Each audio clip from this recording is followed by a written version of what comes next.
असल में हमारे यहाँ क्या होता है ना, पहले बता दूं इमाम जाफर सादिक के बारे में थोड़ा सा। मेरे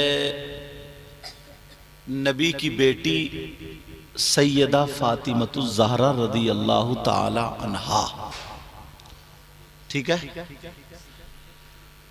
और नबी की बेटी के शौहर हजरत अली रदी अल्लाह ताला अन्हु, ठीक है। हजरत अली की सैयदा फातिमा से 6 औलादें थी। बेटा ओ बच्चे मेरा चांद, कितनी औलादें थी बोलो? 6। किनकी? हजरत अली की। किन से? सैयदा फातिमा से। हालांकि सैयदा फातिमा के अलावा हजरत अली की 8 बीबियां और भी थी। सब बीबियां 9 हुई और इन 9 बीबियों से 49 औलाद थी। कितनी? लेकिन मैं जो बता रहा हूं सैयदा फातिमा से कितनी औलादें थी? 6। 3 बेटे और 3 बेटियां। आपने 2 ही बेटों का नाम सुना होगा, हसन और हुसैन, यही सुना होगा ना। मगर एक बेटे और थे जिनका नाम इमाम मोहसिन था। क्या था बोलो? और हजरत अली की सैयदा फातिमा के शिकम से जो बेटियां थी, एक का नाम रुकैया, एक का नाम उम्मे कुलसूम और एक का नाम ज़ैनब। एक बात और साफ कर दूं, हुजूर की बेटियों के भी यही नाम थे। 4 बेटियां थी, रुकैया, ज़ैनब, उम्मे कुलसूम और सैयदा फातिमा। कोई शक में ना पड़ जाए कि हजरत हुजूर की बेटियों के नाम बता के चले गए। समझ रहे? इस वजह से बात क्लियर कर रहा हूं, साफ कर रहा हूं। हुजूर की बेटियों के भी यही नाम थे। फातिमा ने अपनी बेटियों के नाम वही रखे जो उनकी बहनों के नाम थे। अब बात साफ हो गई, क्योंकि आदमी को जब तक मालूम नहीं होता ना तो थोड़ा शक में पड़ जाता है कि यार या तो हजरत तेजी में बोल गए या ध्यान नहीं रहा, ये होता है। मगर मैं क्लियर करता चल रहा हूं ताकि बात सारी साफ हो जाए। कितनी औलादें बोलो हुई? सैयदा फातिमा से। तो इमाम मोहसिन जो थे ये तो बचपन ही में विसाल कर गए थे। अब बचे कितने?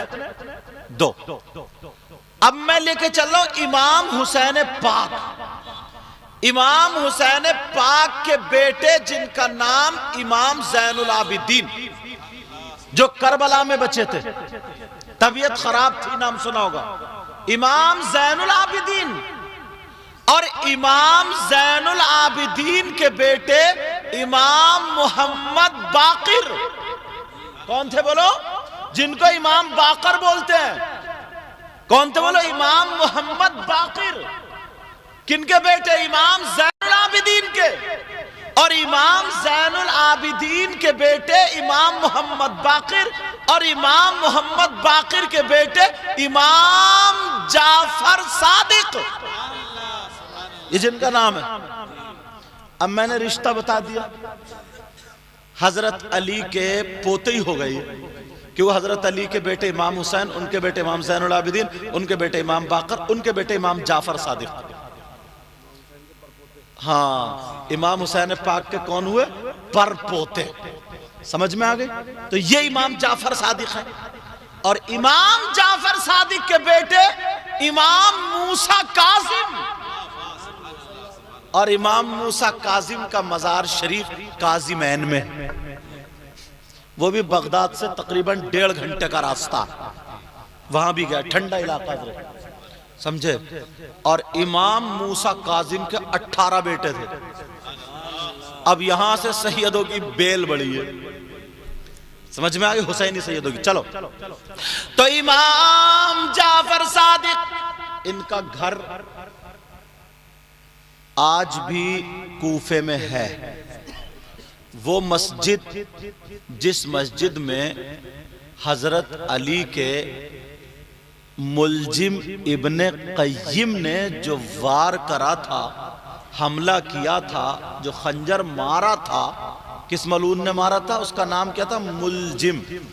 इब्ने क़य्यिम, उसने जो मारा था मस्जिद में, वो मस्जिद की बिल्कुल बराबर में सिर्फ सुतून पे लिखा हुआ है, समझे, हाज़ल बैत ले इमाम जाफर as-सादिक। समझ में आ रही बात? वहां पर लिखा हुआ कि ये उनका घर था। अब तो सब वो जगह बना दी गई। समझ रहे बात? अब सुनो, इमाम जाफर सादिक रज़ी अल्लाह ताला अन्हु इमाम हुसैन पाक पर पोते आले रसूल। अल्लाह अल्लाह, दुनियावी जिंदगी जो है वो हमें आखिरत बनाने के लिए है। नबी ने फरमाया दुनिया मोमिन के लिए कैद खाना है और आखिरत उसके लिए राहत का घर है। और आका का फरमान बिल्कुल हक होगा ना। 1400 साल तकरीबन हो गए इमाम हुसैन पाक को करबला में शहीद हुए। कितने दिन हो गए बोलो? 1400 साल तकरीबन, कमो बेश जोड़ोगे तो इतने बैठोगे, 2 साल इधर या उधर।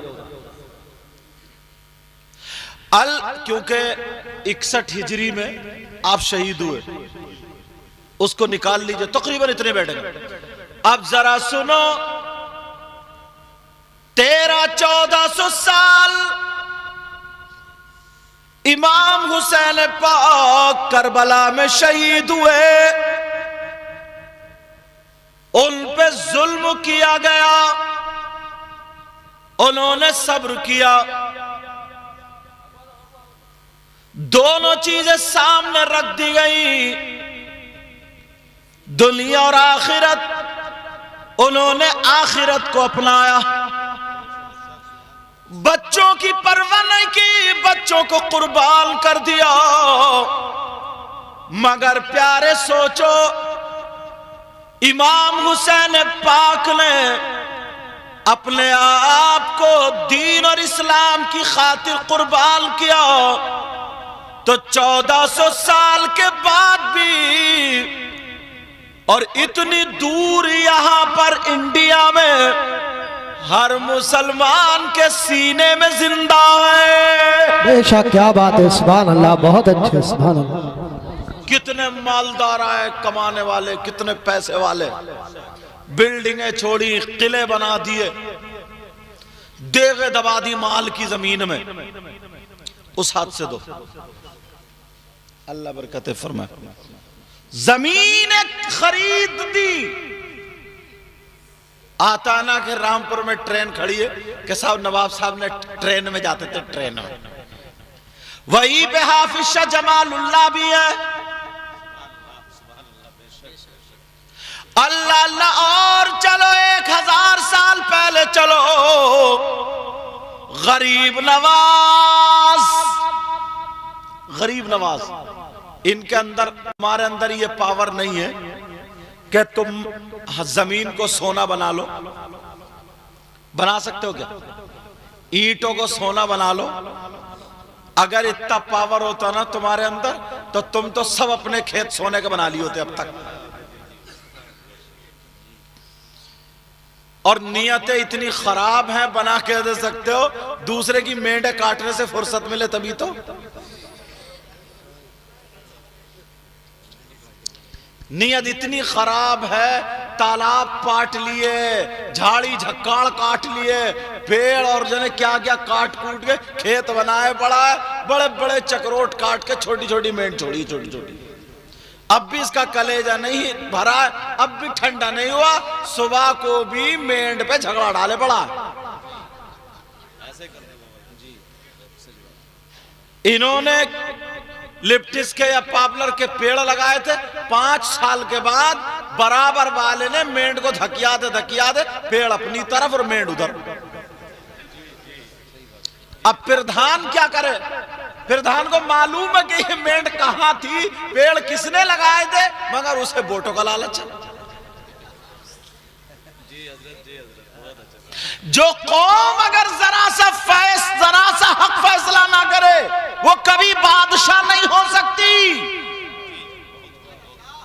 अल्लाह अल्लाह, जरा देखो नियतें, देखो नियतें। एक इंसान निकाह के बाद 2 किलो छुआरे दे दिए, लो निकाह के छुआरे बांटो, तो इसकी नीयत इतनी खराब है, एक बच्चों मुड़ा के लो बच्चों और एक अपनी जेब में। जितने औरों को दिए इतने खुद लिए, सारी जेबें भर ली। जब 2 किलो छुआरों पर तुम फैसला सही नहीं कर सकते तो अल्लाह ताला तुम्हें बादशाह कैसे बनाएगा।